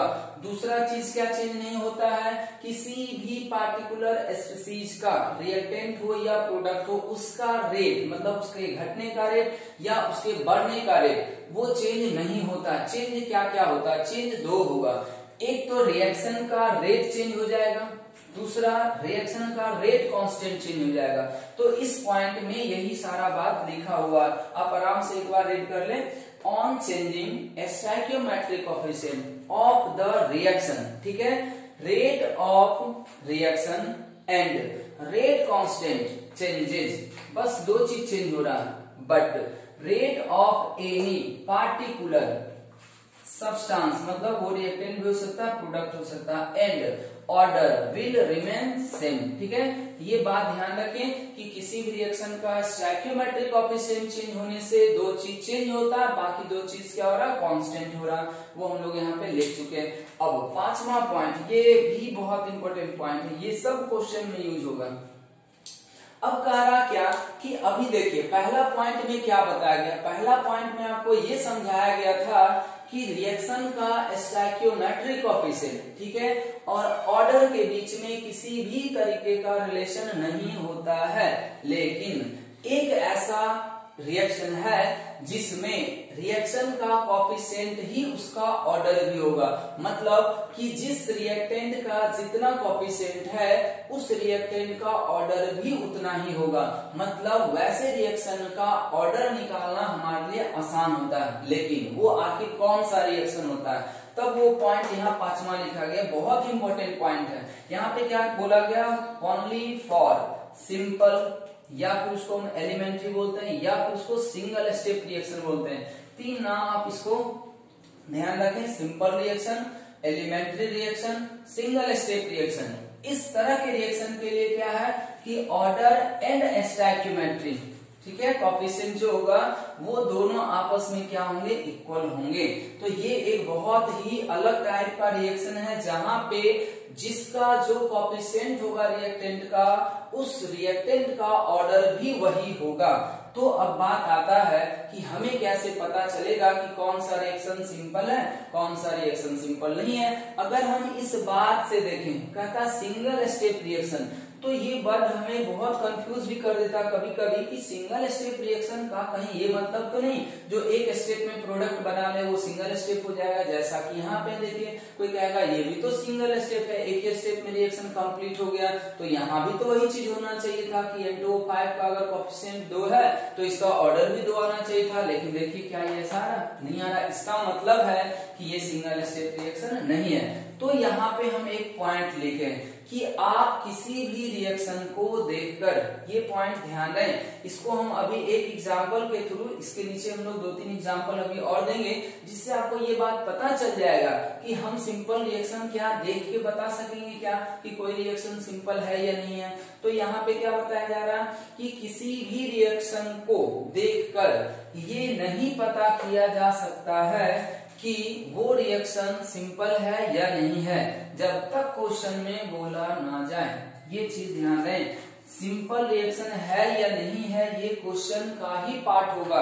आपके क्वेश्चन में ही लिख देगा कि ये रिएक्शन सिंपल है, या कहेगा इज एन एलिमेंट्री रिएक्शन या फॉर ए एलिमेंट्री रिएक्शन। तो ये सब बात को आपको ध्यान रखना। अगर क्वेश्चन में कभी भी सिंपल रिएक्शन लिख दिया है, एलिमेंट्री रिएक्शन लिखा है या सिंगल स्टेप रिएक्शन लिखा है, तो हम लोग इस पॉइंट को यूज कर लेंगे। मतलब कि उस रिएक्शन का ऑर्डर हमें पता चल जाएगा क्योंकि वहां पे कोफिशिएंट दिया हुआ रहेगा।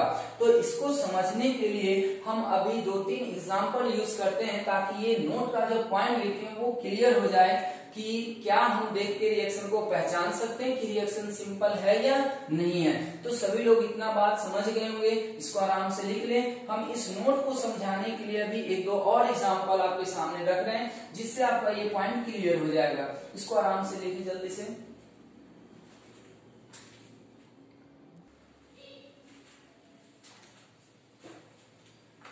हम देखें उस नोट के पॉइंट को हम इन 3 इक्वेशन से आपको समझा रहे हैं कि एलिमेंट्री रिएक्शन होता क्या है। जैसे देखिए यहाँ पे तीनों रिएक्शन एक ही जैसा आपको दिख रहा होगा, बस पर क्या Cl2, Br2 और I2।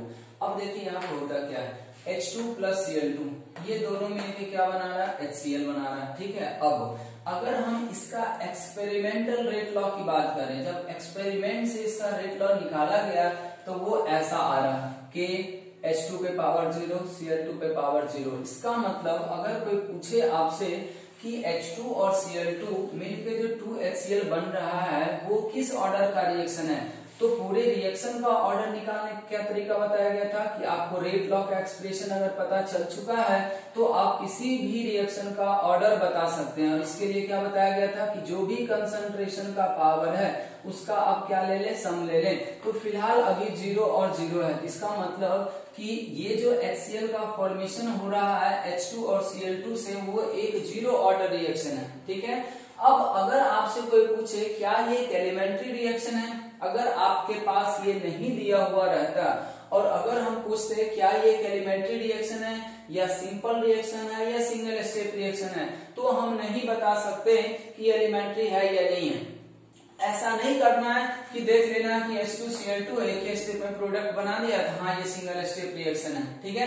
ऐसा हम लोग नहीं कर सकते हैं। हम लोग को जब तक रेट लॉ का एक्सप्रेशन नहीं दिया हुआ रहे या अगर क्वेश्चन में बोला ना जाए कि ये एलिमेंट्री रिएक्शन है, तब तक हम अपने मन से किसी भी रिएक्शन को एलिमेंट्री रिएक्शन नहीं मान सकते हैं। अब हम इसको क्यों कह रहे हैं कि एलिमेंट्री नहीं हो सकता है, क्योंकि अगर ये एलिमेंट्री होता तब इसका जो कोएफिशिएंट है 1, ये एक्सपेरिमेंटली जो रेट लॉ डिटरमाइन हो रहा उसमें भी आना चाहिए था 1। अगर इसका कोएफिशिएंट 1 है तो एक्सपेरिमेंटल जो रेट लॉ डिटरमाइन हुआ उसमें भी Cl2 का पावर कितना आना चाहिए था, 1 आना चाहिए था, जबकि ऐसा तो है नहीं। इसका मतलब हम ये कह सकते हैं कि ये सिंपल रिएक्शन नहीं है, not a simple reaction, not a simple reaction. ठीक है, अब बात आता है दूसरा रिएक्शन का। अब देखें H2 और Br2 जब मिल के रिएक्ट करता हो तो ये क्या बना रहा है, HBr। अब जैसे देखें कि जहां पे हम रेट लॉ एक्सप्रेशन शुरू कर रहे थे तो उसमें एक पॉइंट लिखा गया था कि कोई भी जो रिएक्शन होता है ना उसका रेट लॉ एक्सप्रेशन जो होता है या रेट जो होता है वो कंसंट्रेशन के साथ बहुत ही कॉम्प्लिकेटेड मैनर में रिलेटेड होता है। तो वो कॉम्प्लिकेशन देखिए इस रिएक्शन में आपको दिख भी रहा हो कितना कॉम्प्लिकेटेड रिलेशन है। ठीक है, लेकिन ऐसा रिएक्शन हम लोग जनरली नहीं पढ़ते हैं, हम लोग वैसे सबसे सिंपलेस्ट फॉर्म पढ़ते हैं। लेकिन ये बात याद रहे कि हमेशा सिंपलेस्ट फॉर्म हो जरूरी नहीं है, इसमें देखिए बहुत ही कॉम्प्लिकेटेड ये रिलेशन है कंसंट्रेशन और रेट के बीच में। अब फिलहाल हमें तो यहाँ पे ये जज करना है कि क्या ये सिंपल रिएक्शन है या नहीं है। तो आप यहाँ भी देख लें कि अगर ये सिंपल होता तो हाइड्रोजन का पावर कितना आता, 1 आता, Br2 का ओवरऑल पावर कितना आता, 1 ही आता। लेकिन यहाँ पे देखें Br2 के पावर कभी 1/2 भी जा रहा है, कभी Br2 पावर 1 भी है। इसको कोई सॉल्व करके भी लिख सकता, मान लिया हम यहाँ पे मल्टीप्लाई कर दें, ये कितना हो जाएगा, Br2 हो जाएगा। ठीक है, फिर से ये K2HBr हो जाएगा, फिर Br2 ऊपर जाएगा, तो ये 1 और ये कितना हो जाएगा, 1/2, दोनों जोड़ के भी हम एक साथ लिख सकते हैं। फिलहाल ये भी हमें पता चल रहा है कि not a simple reaction, not a simple reaction, ये भी सिंपल रिएक्शन नहीं है।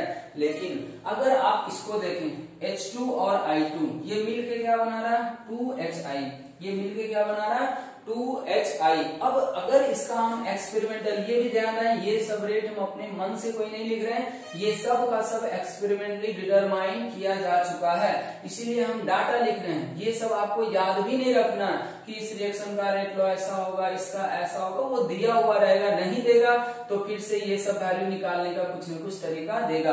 अगर आपको याद रह जाता है खास करके ये सब, तो ये आप याद रख सकते हैं कि H2Cl2 HCl जो है वो जीरो ऑर्डर रिएक्शन है, बट उतना कंपल्सरी नहीं है, अगर याद रख सकते हैं तो रख लें। अब यहाँ पे देखिए क्या है कि H2 और I2 ये मिलके क्या बना रहा है, 2HI। इसका जो एक्सपेरिमेंटल रेट लॉ निकाला गया है वो ऐसा है। अब यहाँ से सोचें कि यहाँ पे H2 का पावर कितना है, 1, यहाँ का ऑप्शन कितना है, 1, I2 का पावर कितना है, 1, यहाँ का ऑप्शन कितना है, 1। इसका मतलब हम कह सकते हैं यह एक क्या है, सिंपल रिएक्शन है। क्यों, क्योंकि जो इसका कोएफिशिएंट है, जो इसका कोएफिशिएंट है वही इसके पावर में जा रहा है, तो हम लोग इसमें कह सकते हैं कि ये एक क्या है, सिंपल रिएक्शन है। अब देखिए देखने से कोई फर्क नहीं लग रहा, सब लग रहा कि एक ही जैसा है। ठीक है, अगर आपको रेट लॉ एक्सप्रेशन नहीं लिखते और हम कहते ये सिंपल है, ये दोनों सिंपल नहीं है, तो ढेर सारा सवाल माइंड में आता कि ऐसा क्या भाई, सब तो एक ही जैसा दिख रहा। तो इसीलिए हम वहां पे नोट में पॉइंट लिखे थे कि किसी भी रिएक्शन को देखकर हम लोग ये नहीं बता सकेंगे कि रिएक्शन सिंपल है या नहीं है। ठीक है, एक ही तरह का रिएक्शन देखने में लगेगा, हो सकता है वो सिंपल हो जाए और दूसरा उसी के जैसा रिएक्शन हो लेकिन वो सिंपल ना हो, जैसा कि तीनों का आप देख लें। ठीक है, तो ये बात भी हमें याद रखना है, जब तक क्वेश्चन में बोलेगा नहीं या रेट का एक्सप्रेशन नहीं देगा तब तक हम लोग उसको यूज नहीं करेंगे। अब लास्ट जो पॉइंट है हमारा इंपॉर्टेंट पॉइंट वो है क्या कि किसी भी रिएक्शन का ऑर्डर जो होता है ना वो कंडीशन के ऊपर भी डिपेंड करता है कि किस कंडीशन में रिएक्शन को कराया जा रहा है। जैसा कि देखिए होता क्या कि अगर हम गैस फेज रिएक्शन कराते हैं तो गैस फेज रिएक्शन में क्या होगा कि हम high pressure low pressure word use करते हैं। ठीक है, ये सब उसका कंडीशन होता है। अगर मानिए कि कोई रिएक्शन एक्वस फेज में हो रहा है तो हम ऐसा भी कर सकते हैं कि हम कंसंट्रेशन उसका कम लेते हैं स्टार्टिंग में, या हम लोग हाई कंसंट्रेशन लेकर रिएक्शन को स्टार्ट करते हैं। तो जब आप ऐसा कुछ कंडीशन को अलग अलग करेंगे ना तो भी सेम रिएक्शन का ऑर्डर क्या होता है, अलग अलग हो जाता है। ये सब बहुत इंपॉर्टेंट पॉइंट है, इससे एक अच्छा सवाल भी होता है जो हम लोग नीचे लिख रखे हैं, इसको हम लोग आगे डील भी करते हैं। अब जैसे देखिए इसमें क्या बोला गया है, कह रहा क्या कि order of reaction also changes with condition under which reaction is perform. किस कंडीशन में रिएक्शन को कराया जा रहा है, किस कंडीशन का मतलब हम यहाँ पे और डिटेल्स उसको समझाने की कोशिश किए हैं कि reaction is perform either very very low concentration या फिर प्रेशर। अब कब कंसंट्रेशन होगा कब प्रेशर, वो डिपेंड करता है रिएक्शन हमारा एक्वस फेज में चल रहा है या फिर गैसियस फेज में, या फिर हम कह सकते हैं वेरी वेरी हाई कंसंट्रेशन और प्रेशर। ठीक है, अब हम आपको एक इंफॉर्मेशन दे रहे हैं एग्जाम्पल के थ्रू, आप इस बात को ध्यान रखना चाहें तो रख सकते हैं कि जैसे कि decomposition of gases on solid surface. ठीक है, ये सब हम लोग पढ़ते हैं सरफेस केमिस्ट्री में भी। ये एक तरह का रिएक्शन होता है कि कोई भी गैसियस सब्सटेंस जो होता है ना किसी भी सॉलिड सरफेस पे, मेटल के सरफेस पे एज ए कैटलिस्ट वो क्या करता है, डिकम्पोज करता है, तो वो फॉलो करता है फर्स्ट ऑर्डर रिएक्शन। देखिए रिएक्शन एक ही है कि गैस डिकम्पोज हो रहा है किसके सरफेस पे, सॉलिड सरफेस पे, तो वही जो रिएक्शन है कभी फर्स्ट ऑर्डर भी हो जाता है कभी जीरो ऑर्डर भी हो जाता है। इसके लिए हम यहाँ बता रहे हैं कि ये जो रिएक्शन है डिकम्पोजिशन जो गैस का होता है सॉलिड सरफेस पे वो फर्स्ट ऑर्डर रिएक्शन होता है, लेकिन कब, जब हम लोग उस समय गैस का प्रेशर क्या करते हैं, बहुत कम रखते हैं, और सेम रिएक्शन जीरो ऑर्डर हो जाएगा कब, जब उस समय हम गैस का प्रेशर क्या करते हैं, बहुत हाई रखते हैं। तो इसके ऊपर हम लोग एक सवाल भी यहाँ पे लिखे हैं, जैसा कि यहाँ पे दिया हुआ है कि rate of a certain reaction depends on, ये भी ध्यान रखें, ये बहुत इंपॉर्टेंट सवाल है। इसको हम दो तरीके से सॉल्व करेंगे, एक तो मैथमेटिक्स के फॉर्म में सॉल्व किया जा सकता है, मतलब लिमिट के फॉर्म में, लेकिन बहुत ऐसे लोग होंगे जिनको लिमिट का नॉलेज नहीं होगा, तो उनके लिए हम लोग थोड़ा सा सिंपल वर्ड यूज करेंगे, लेकिन इसको लिमिट के फॉर्म में भी सॉल्व किया जा सकता है। फिलहाल हम पहले क्वेश्चन समझ लेते हैं। Rate of a certain reaction depends on the concentration according to the expression. कह रहा क्या कि किसी भी रिएक्शन का जो रेट है वो कंसंट्रेशन के साथ इस तरीके से डिपेंड कर रहा है। हम पहले भी एक चीज दे रखे थे, कंसंट्रेशन और टाइम के बीच वेरिएशन होता है, तो कह रहा क्या रिएक्शन का रेट। अब सोचिए ये माइनस VC/dt जो है वो क्या है, रिएक्शन का रेट है। क्यों, क्योंकि वो क्वेश्चन में ही बोल रखा है कि पूरे रिएक्शन का रेट है, तो आप चाहें तो इसको आप क्या मान सकते हैं, R भी मान सकते हैं या dx/dt मान सकते हैं। ठीक है, R को हम लोग रेट ऑफ रिएक्शन बोलते थे, ये एक्चुअली क्या ROR है। कह रहा क्या कि किसी भी रिएक्शन का रेट जो होता है वो कंसंट्रेशन के साथ इस तरीके से रिलेटेड है। अब बताइए कि ये हम क्या ऐसा बोल सकते हैं कि किसी भी रिएक्शन का रेट लॉ एक्सप्रेशन होगा। हम ऐसा क्यों बोल रहे हैं, क्योंकि रेट लॉ एक्सप्रेशन में ही तो रेट और कंसंट्रेशन के बीच का रिलेशन है। तो क्वेश्चन भी यही कह रहा है, ये जो रिलेशन है वो रिएक्शन का रेट और कंसंट्रेशन के बीच में है।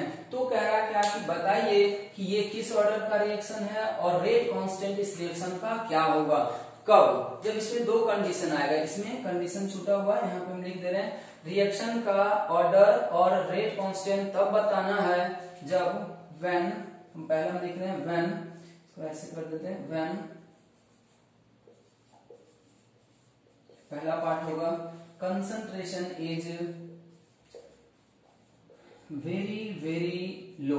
अगर हम यही रिएक्शन को लो कंसंट्रेशन पे कराते हैं, चलो देख लीजिए वेरी वेरी लो लिखा हुआ, वेरी वेरी लो।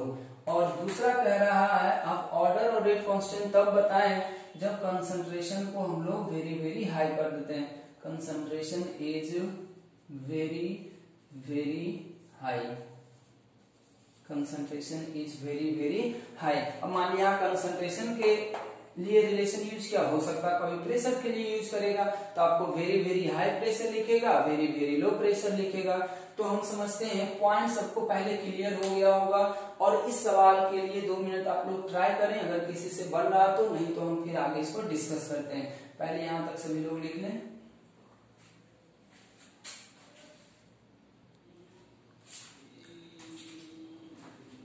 अब देखें इस तरह के सवाल को हम कैसे करेंगे। ठीक है, तो हम पीछे आपको समझा रखे थे ये कि ये जो हमारा है वो एक्चुअली क्या हमारे लिए ROR है। ठीक है, अब हमसे क्या पूछा जा रहा है, ऑर्डर और रेट कांस्टेंट। तो जब हम थ्योरी पढ़ रहे थे तो उस समय भी हमने बताया थे कि जब भी आपको ऑर्डर और रेट कांस्टेंट का वैल्यू पूछे, इसका मतलब है कि किसी भी रिएक्शन के रेट को हमें इस फॉर्मेट में पहले कन्वर्ट करना पड़ेगा।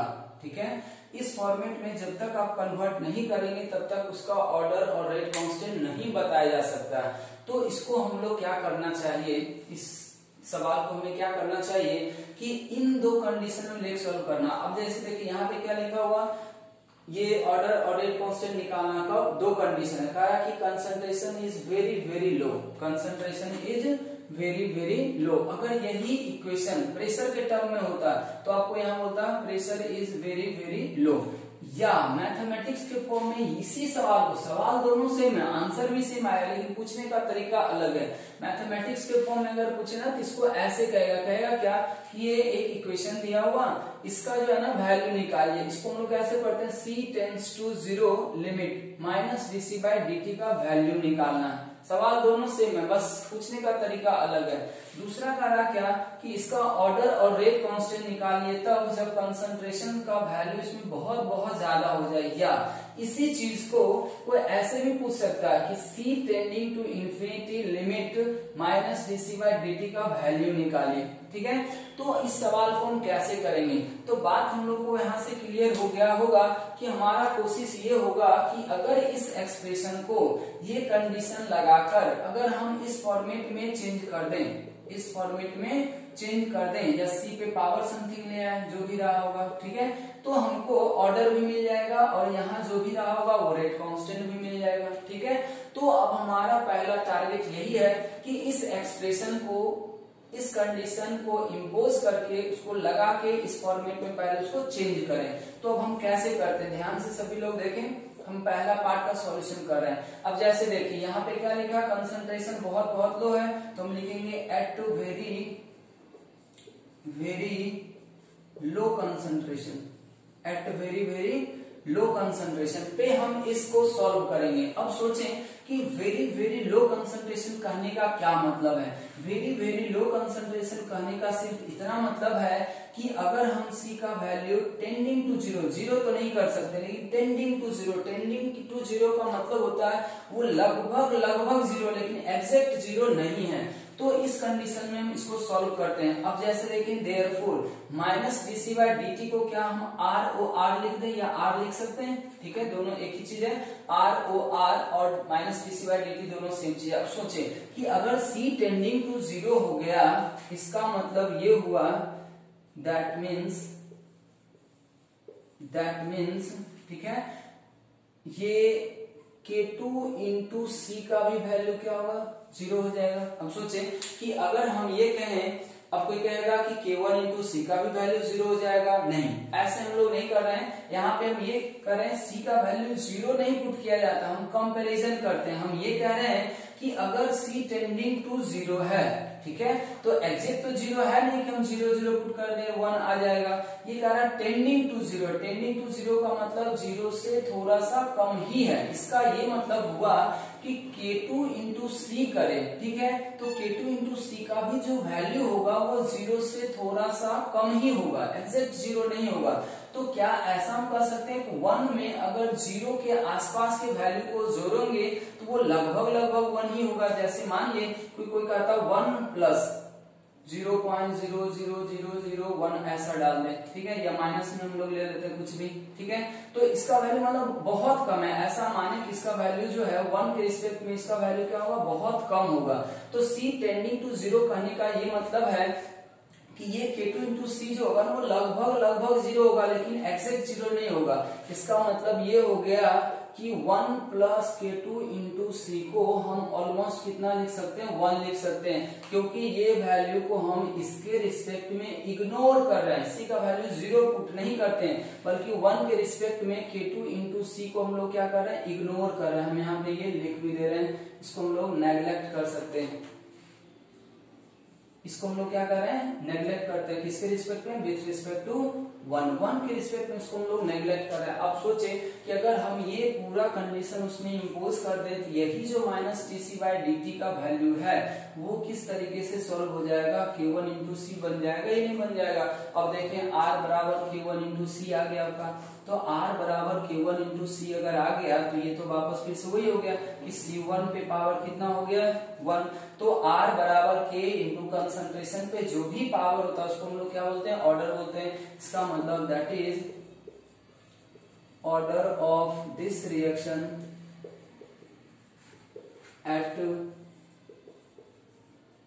वेरी लो प्रेशर, ये very low concentration is equals to 1।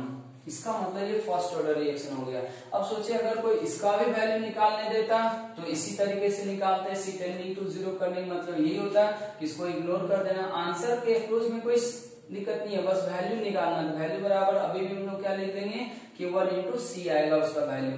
तो हम लोग अब दूसरे सवाल को सॉल्व करते हैं, ठीक है। अब सोचे कि अगर इसको कोई कहता है एट वेरी हाई कंसंट्रेशन। अब सोचिए अगर कोई कंसंट्रेशन को बहुत ज्यादा करता है, वेरी हाई कंसंट्रेशन कहने का मतलब ये हुआ कि C जो है ना वो बहुत ज्यादा हो चुका था, तो इसको टेंडिंग टू इंफिनिटी, बहुत ज्यादा मतलब कितना, तो इसको हम लोग लिखने का तरीका ये लगाते हैं कि C टेंडिंग टू इंफिनिटी। अब सोचे कि अगर कोई चीज C टेंडिंग टू इंफिनिटी हो गया तो अगर उसका हम रेसिप्रोकल ले लें तो ये टेंडिंग टू क्या हो जाएगा 0। C अगर इंफिनिटी को टेंड कर रहा है उसका रेसिप्रोकल कितना हो जाएगा 0। ऐसे सोच सकते हैं 1 अपॉन टेंडिंग टू इंफिनिटी कितना हो जाएगा, टेंडिंग टू 0 आएगा, ठीक है। इसका मतलब 1 अपॉन सी टेंड किसको कर रहा है, 0 को टेंड कर रहा है। तो अब हम इस कंडीशन को यहाँ पे अप्लाई करेंगे। तो अब हम देख रहे हैं ये कि 1 अपॉन सी तो हमारे इक्वेशन में कहीं है ही नहीं, उसको हम कंपैरेटिवली किसी के रिस्पेक्ट में नेग्लेक्ट करें, इसीलिए हमको क्या करना पड़ता है, दिए गए इक्वेशन को हमें पहले 1/c बनाना पड़ेगा। तो 1/c बनाने के लिए क्या करते हैं ना, इसमें ऊपर नीचे c से डिवाइड कर देते हैं। तो अगर आप देखें तो यह आ जाएगा k1, शायद सबको समझ में आ रहा होगा, डायरेक्ट करें, c से ऊपर नीचे डिवाइड कर दो तो ऊपर करोगे तो c से c कट जाएगा, यहाँ पे आ जाएगा 1/c और फिर प्लस आ जाएगा कितना k2, ठीक है। अब अगर देखिए ये रेट ऑफ एक्सप्रेशन आ गया, अब क्या हम इस इक्वेशन में इसको हम ऐसे लिखते हैं माइनस dc/dt, दोनों एक ही चीज है, माइनस dc/dt का मतलब ही r है, ठीक है, ये r को r है। देयरफॉर हम क्या लिख सकते हैं, r बराबर, अब देखें यहाँ पे 1/c है, टेंडिंग टू 0 है, ये तो कांस्टेंट है तो इसका कुछ तो वैल्यू रहा होगा लेकिन 0 के आसपास नहीं रहा होगा, इसलिए k2 के रिस्पेक्ट में यहाँ पे 1/c को इग्नोर कर सकते हैं। तो हम यहाँ पे लिखेंगे that is 1/c is neglected with respect to k2। अगर हम ऐसा लिखें तो ये आ जाएगा k1/k2, ठीक है। इसका मतलब इसको हम अनदर कांस्टेंट मान लें, कुछ नहीं। अब देखें r बराबर क्या आ गया k, क्या हम ऐसा कर सकते क्या इसको, चूंकि हमें c लाना है तो c पे पावर 0 कर देते, इक्वेशन तो सेम ही रहेगा। अब यहां से अगर कंपेयर करें तो यहां से क्या पता चला, that is order is equals to 0। क्यों ऐसा करें, क्योंकि r बराबर k, कंसंट्रेशन पे जो पावर होता है उसी को तो हम लोग क्या बोलते हैं, ऑर्डर बोलते हैं, जितना गया। और रेट कांस्टेंट इसका कितना हो जाएगा, रेट कांस्टेंट जो होगा वो k1 और k2 का रेशियो आ रहा, k1 और k2 का क्या आ रहा, रेशियो आ रहा, ठीक है। और यहाँ पे रेट कांस्टेंट शायद नहीं लिखेंगे, rate constant and rate constant बराबर क्या आ जाएगा, सिर्फ k1, ठीक है। तो इस तरीके का भी इसके ऊपर सवाल हो सकता है। तो हमारा थ्योरी जो है वो factor affecting rate of reaction का जो पहला पार्ट है, पहला पार्ट क्या था हमारा, कंसंट्रेशन का, ठीक है।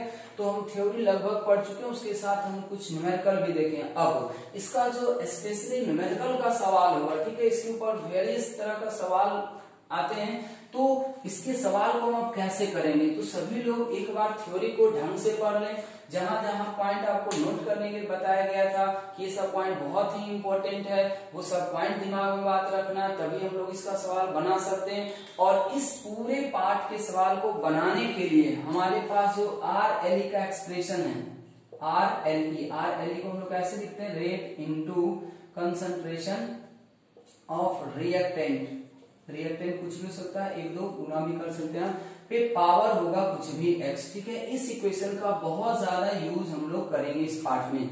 हाँ, एक बात, इस इक्वेशन को यूज करने में गलती कहाँ होता है, आपको लगेगा कि बहुत आसान इक्वेशन है कर लेंगे, लेकिन इस इक्वेशन को यूज करने के लिए आपको एक बात ध्यान रखना है, ये भी बहुत इंपॉर्टेंट पॉइंट है।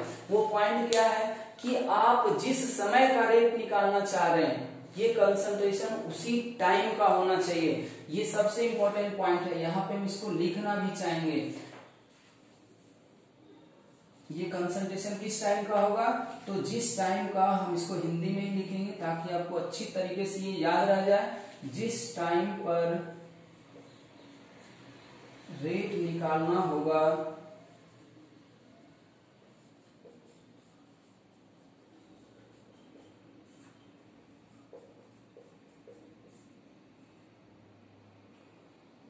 जिस टाइम पर रेट निकालना होगा उसी टाइम पर रिएक्टेंट का कंसंट्रेशन कैलकुलेट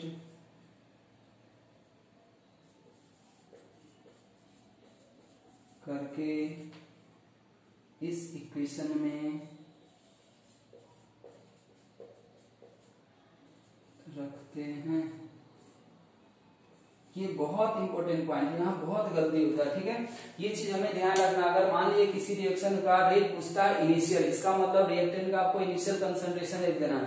अब ये कौन सा रिएक्टेंट, अगर दो रिएक्टेंट है तो दोनों का कंसंट्रेशन, हम ऐसा क्यों कह रहे हैं, टाइम के साथ रेट क्यों चेंज हो रहा है, क्योंकि टाइम के साथ रिएक्टेंट का कंसंट्रेशन तो चेंज हो रहा है। मान लिया आप t=0 पे 2 मोल से शुरू किए, तो उस समय रेट कितना हो जाएगा, R बराबर K इंटू 2 पे पावर जो उसका ऑर्डर रहा वो हो जाएगा। लेकिन अगर कोई पूछ दे उसी रिएक्शन का कि 10 मिनट के बाद बताइए, क्या 10 मिनट के बाद रिएक्टेंट का कंसंट्रेशन 2 ही रहा होगा या वो घट गया होगा, वो घट गया होगा, तो घट के कितना हो गया होगा, वो जब अगला चैप्टर आएगा हमारा रेट लॉ एक्सप्रेशन, ठीक है, इंटीग्रेटेड रेट लॉ, तब उससे निकाला जाएगा।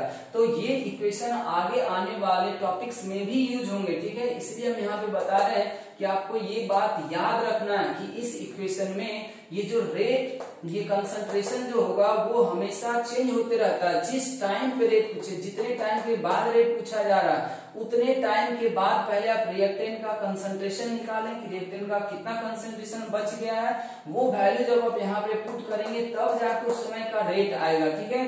तो एक तो ये इक्वेशन यूज होगा। दूसरा कि आप सोचिए कि रेट बराबर हम ऐसे लिखते हैं RLE, और रेट का एक एक्सप्रेशन हम पहले भी लिख चुके हैं, वो है -dA/dt वाला फॉर्मेट में। तो वो रेट और ये रेट दोनों आपस में इक्वल भी किया जा सकता है, क्योंकि दोनों का ही तो रिएक्शन का ही रेट बताता है ना, बस डाटा अलग है। ये आपको रिएक्शन का रेट तब बताएगा जब उस रिएक्शन का ऑर्डर पता होगा, और वो जो हम लोग पीछे पढ़ चुके हैं फर्स्ट टॉपिक जो हम लोग पढ़े, उससे रेट तब निकलता है जब वहां पे अलग अलग कंसंट्रेशन हो, या किसी के घटने का रेट दे रखा हो या किसी के बढ़ने का रेट दे रखा हो। तो हम आराम से, अगर जरूरत हमें पड़ेगा तो इस इक्वेशन को हम उस इक्वेशन के साथ इक्वेट कर सकते हैं। जैसा आप देखिए यहाँ भी एक तरह से किया ही जा रहा है कि dC/dt को हम लोग क्या बोल रहे हैं, R हो सकता है, ये सिंगल रिएक्टेंट रहा होगा तो रिएक्टेंट का रेट रिएक्शन का रेट इक्वल हो सकता है। तो ये दोनों रेट आपस में इक्वेट भी किए जा सकते हैं। तो आज हम लोग का यहाँ तक थ्योरी पूरा हो गया। अब अगले लेक्चर जो हम लोग बनाएंगे